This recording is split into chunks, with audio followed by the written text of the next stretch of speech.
Buenas tardes, compañeros y maestro. Soy Julia Saraí Montes de Oca Vázquez. Y el día de hoy abordaremos el tema de las órdenes mendicantes y su obra educativa a través de la evangelización de los franciscanos.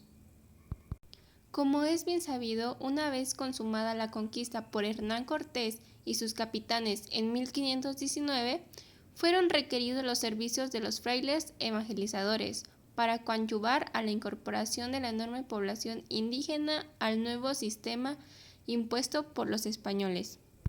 Para esto llegaron a la Nueva España los primeros 12 frailes de la Orden de San Francisco, nacidos en el siglo XIII, con la forma de vida aprobada por el Papa Honorio III el 29 de noviembre de 1223.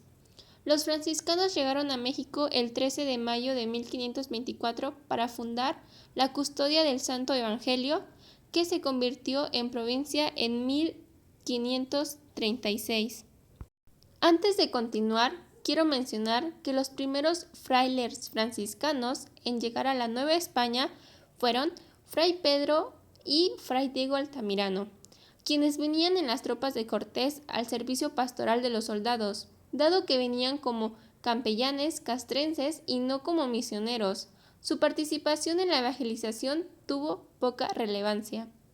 Un segundo grupo de 3 franciscanos de origen belga llegó en 1523, de los cuales 2 viajaron con Cortés en su incursión a Honduras y fallecieron en el trayecto. El otro, Fray Pedro de Gante, fue quien ciertamente inició la evangelización en la Nueva España. Sin embargo, la primera misión realmente estructurada fueron los 12 frailes seleccionados de la provincia de San Gabriel de Extremadura, entre los más virtuosos e instruidos, encabezados por Fray Martín de Valencia, para realizar la llamada conquista espiritual en la Nueva España. Su preocupación principal fue la de evangelizar a los nativos de estos nuevos territorios. Fueron los primeros que se interesaron por introducir un nuevo conocimiento. Así, elaboraron y empezaron a poner en práctica un proyecto educativo, cuyo objetivo central estuvo dirigido a contribuir en la reorganización social de los pueblos indios, asegurando su autosuficiencia económica, además de su autonomía social y política. Su ideal de conquista era ganar almas entre los indios, de acuerdo a la ideología de su entorno, a un cristianismo primitivo, por el que habían luchado en Europa desde el siglo XIII y ahora se prestaba la ocasión para llevarlo a cabo en el Nuevo Mundo. Al poco tiempo de su llegada fundaron la provincia del Santo Evangelio en 1536 y dividieron el grupo para distribuirlo en 4 conventos que atenderían a las regiones más densamente pobladas de los valles centrales: México Tenochtitlan, Texcoco, Tlaxcala, Huejotzingo. Desde estos centros se extendió la acción evangelizadora en la zona central de México y al terminar del siglo XVI, la provincia del Santo Evangelio tenía 64 conventos en pueblos del altiplano mexicano. Habiendo sido los primeros misioneros en llegar a estas tierras, cubrieron la mayor parte de los territorios mexicanos, trabajando con grupos de la más variable índole. Aprendieron idiomas, compusieron gramáticas y vocabularios, tradujeron textos bíblicos a idiomas nativos y escribieron catecismos utilizando técnicas ideográficas, completamente ajenas a la mente europea. El primer paso en su labor sistemática para educar a los indígenas bajo los principios del cristianismo se hizo con los hijos de los nobles. Su objetivo fue dar seguridad a la clase dominante, manteniendo de esta manera su posición relevante ante el conjunto de la sociedad. Con ello, no los desplazaban de inmediato y seguían en los puestos de mando. Al tener los franciscanos en sus manos la formación de nobleza futura, su control sobre los pueblos indios estarían arraigado. Así, solicitaron a los nobles que se dieran a sus hijos para iniciar con ellos la formación cristiana de todo el pueblo, a largo plazo y de manera permanente. Estas ideas provenían de la tradición prehispánica que habían recogido los franciscanos, sin lo que ahora los llevaba a vivir en escuelas anexas a los conventos y no al Calmecac dando así continuidad a la práctica de la vieja usanza prehispánica, que consistía en formar jóvenes en contacto directo con los oficios religiosos. Una vez que ganaban la confianza de los nobles y el pueblo en general, se dieron a la tarea de contribuir a una sociedad de acuerdo a los principios del cristianismo primitivo, según su proyecto educativo. Los nuevos educandos tenían clases en sus escuelas conventuales, 2 veces al día, en la mañana y por la tarde. Se enseñaban la doctrina, la lectura y la escritura del castellano y el latín. Se escogían a los niños entonados para cantores de la iglesia y se les instruían para servir de ayudantes en las misas. Estos niños, formados en los colegios conventuales, tenían la obligación de difundir lo aprendido en sus pueblos. Por su parte, los franciscanos daban a lo que se llamaba la gente común o más iguales, la enseñanza catequista. Diariamente después de la misa concentraban a los niños indígenas en el atrio de la iglesia, les hacían aprender la doctrina y las oraciones. Después volvían a sus casas para que aprendieran las labores realizadas por sus padres. Los viejos del pueblo eran los encargados de la asistencia y el cuidado de los hijos de la gente común en la instrucción religiosa.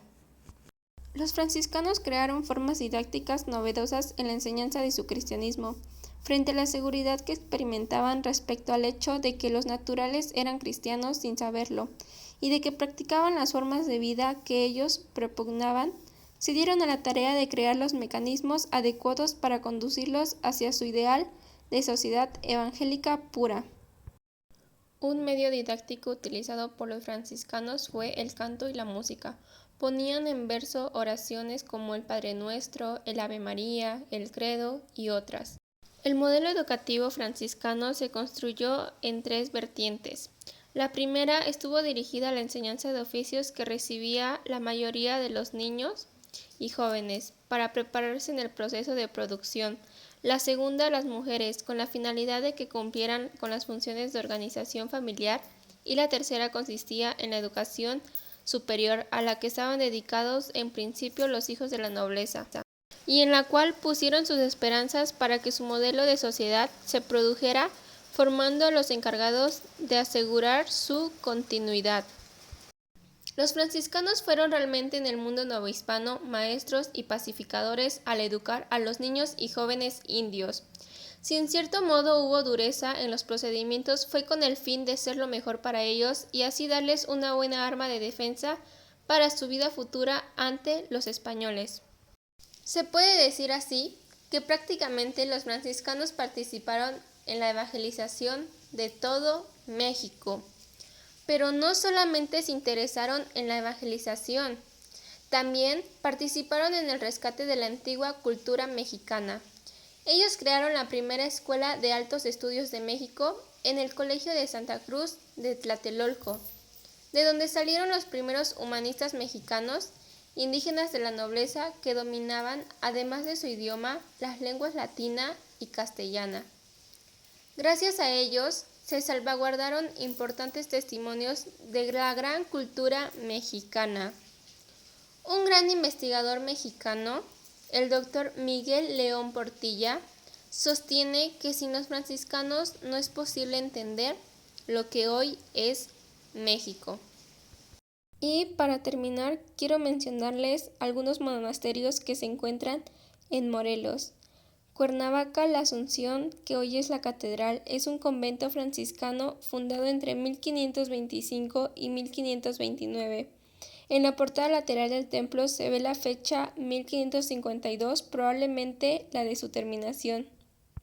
En 1891 fue convertido en catedral al crearse la diócesis de Cuernavaca. Jutepec, Santiago Apóstol.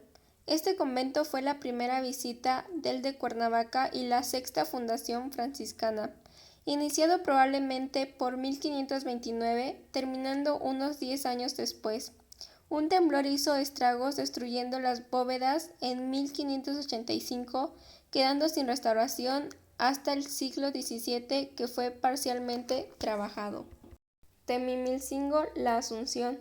Este es un pequeño conjunto conventual de características propias por sus dimensiones y la forma que se edificó, pues se nota claramente que se inició, a diferencia de otros, como una capilla abierta ex santa, que al paso del tiempo fue creciendo y cerrando sus espacios hasta quedar convertida en templo de convento. Mazatepec, San Lucas.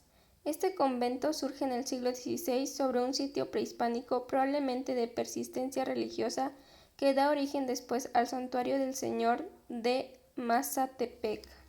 Y por último, Cuautla, San Diego. Este conjunto, diferente a todos los anteriores por el hecho de haber sido fundado ya en el siglo XVII por frailes franciscanos dieguinos, quienes inician el cambio de la tipología conventual del siglo anterior. Su santo patrono fue originalmente San José y su terminación se estima alrededor de 1657.